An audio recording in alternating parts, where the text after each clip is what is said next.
Hi, welcome to my channel.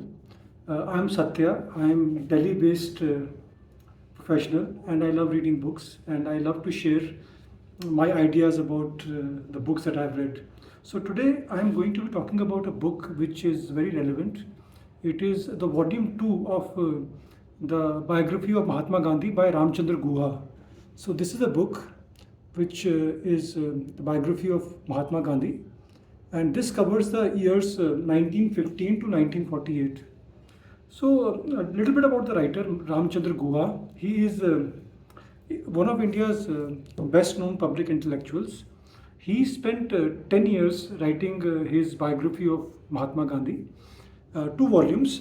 First volume covered the period from 1869, the year of Mahatma Gandhi's birth, till 1915, when he left South Africa. Volume 2 covers uh, the time from 10th January 1915. That's the day Mahatma Gandhi and Kasturba Gandhi arrived in Bombay from South Africa. The period covered is from that day till 1948, when Mahatma Gandhi was assassinated by fanatics. Now, a few things about Ramachandra Guha. People know him, people who read books, they know him quite well. His two passions are cricket and Indian democracy, and also one more passion he has got, love for classical music. Guha is based in Bangalore, though he travels a lot for his research. Uh, he's also known for his political views, which I'm not going to talk about in this review. So, this book is very well researched. One question that somebody might ask is that there are so many biographies of Mahatma Gandhi. Why one more biography? That's a good question. But one thing that Guha does quite well is that he marshals a lot of resources.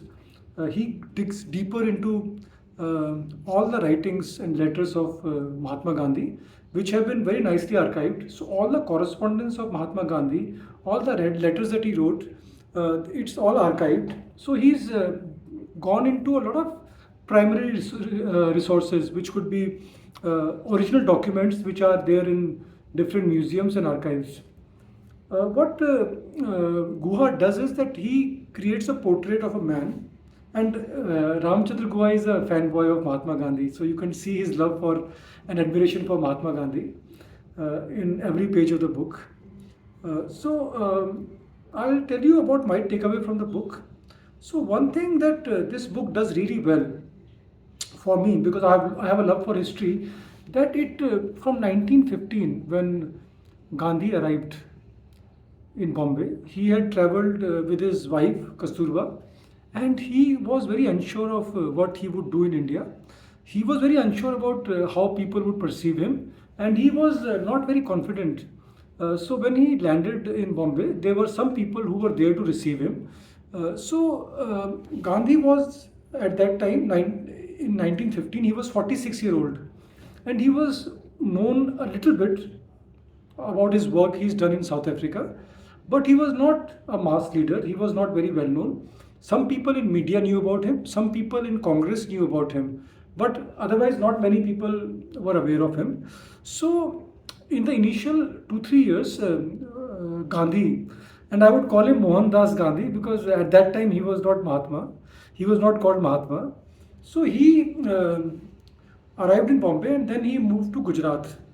So, first observation of Gandhi was that he looked at India, he looked at Congress, he looked at people's aspirations for eventual independence from British rule.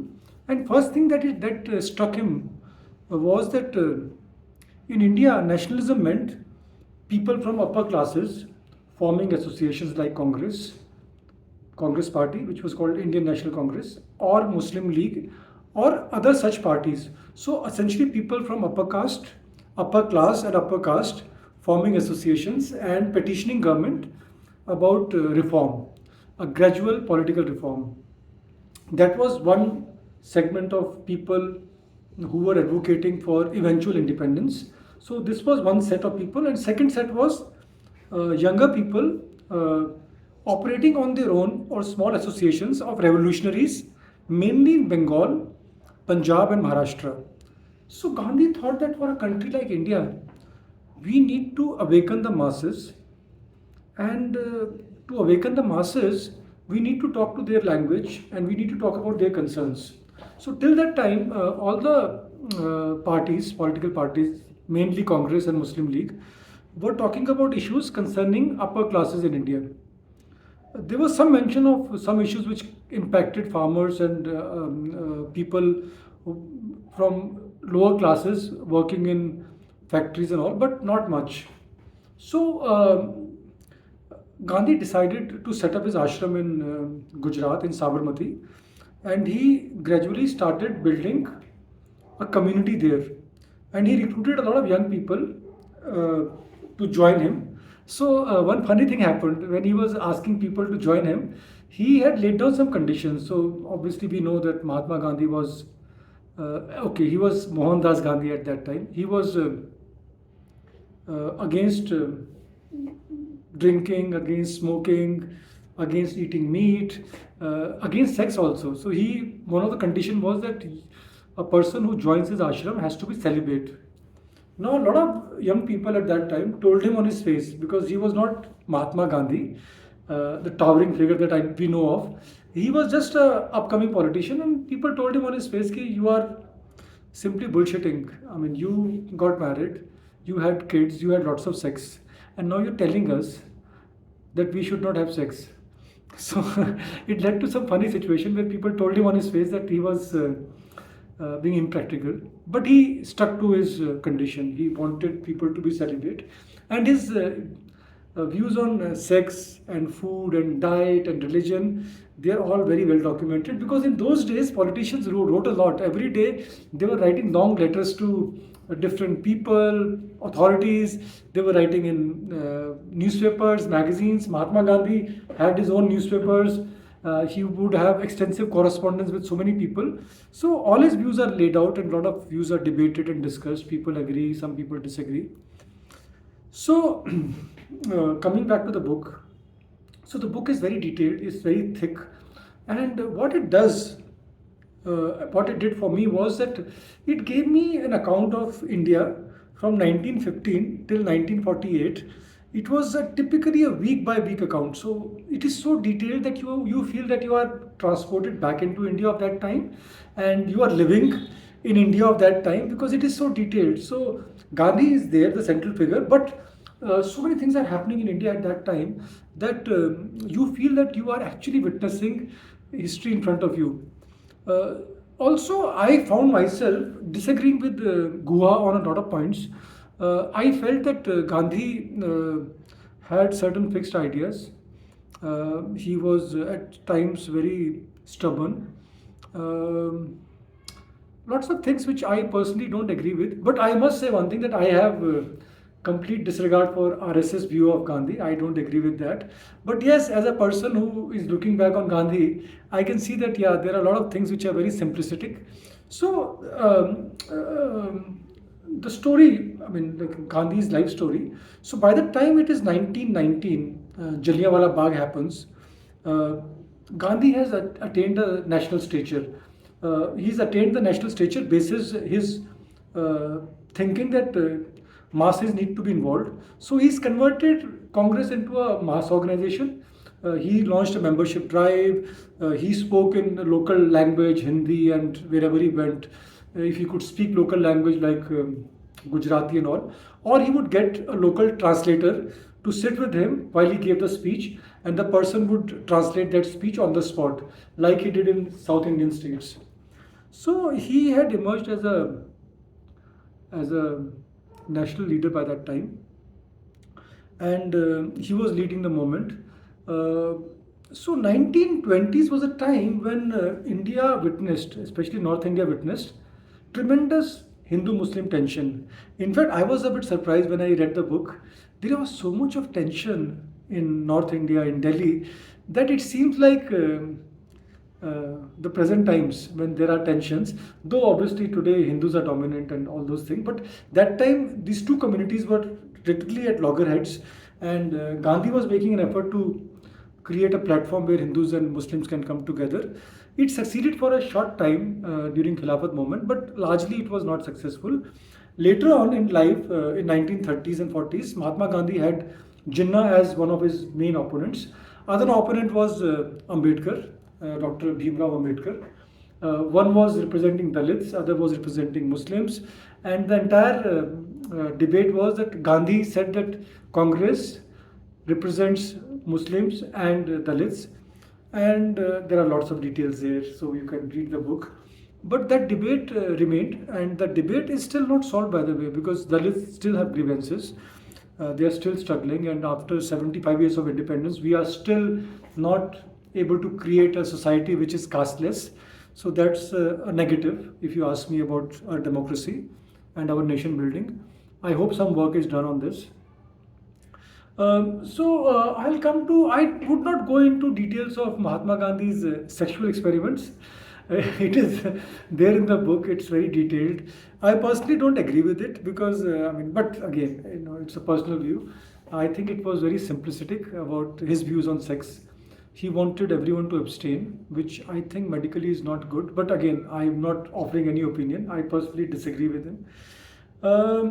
On dietary habits, also not fully with him on that. But again, it's a personal thing. On a lot of points that Guha is praising Gandhi, I found myself criticizing Gandhi on those points, like his stubbornness during the 1930s when Round Table Conference happened. Gandhi's desire to be in the limelight, I find it very odd. During Round Table Conference, Gandhi wanted all the spotlight on himself, just like our present day Prime Minister wants all the spotlight on himself. So that's one thing they have in common. I found a lot of things problematic about Gandhi. I still do. I enjoyed reading the book. Like the timing of Quit India movement, I think it was highly, highly problematic. 1942, August, Europe is fighting for survival, literally survival. Hitler has invaded Russia, and Battle of Stalingrad is going on. Why would you choose that time to tell British government that give us independence now? It's not possible. Really, I find it very baffling. Anyway, Gandhi was imprisoned in a palace in Pune during the Quit India movement. After that, actually, it was just a matter of time that India would get independence. It was obvious from 1930s, mid 30s onwards that India would get independence. It was just a matter of some time, and Congress played a part. I'm not saying that they did not play a part. They played a huge part. But yeah, there are things like if you were to dig deeper, like 1937, Congress formed government in the provinces. They won elections. They swept the elections, and you could see that Congress was getting addicted to perks of power, and they loved the power that they got. So yeah, it is very much there. You can actually, we may not want to discuss it much, but yeah, power is addictive. It is corrupt. It corrupts your mind. It makes you crave things. So yeah, that was there, and we are all humans. Really, even congressmen were human at that time. So the most problematic part for me is the Gandhi's role during the partition. Actually, he had no role. He had very limited role. One could say that he tried his best to bring Hindus and Muslims together. He did try, yes, but it was so obvious that this will not happen. Though partition could have been handled much better by British government, the transition could have been much smoother. So much of bloodshed could have been avoided. But at the same time, one should not shy away from the fact that partition was probably inevitable since 1920s, the way the events were headed. Though we might want to give importance to Jinnah and say, okay, he's the one who created Pakistan. There was, even before Jinnah voiced it, there was a demand for a Muslim homeland. Yes, it was there. Though it was not vocalized so passionately like Jinnah did. But yeah, it was there.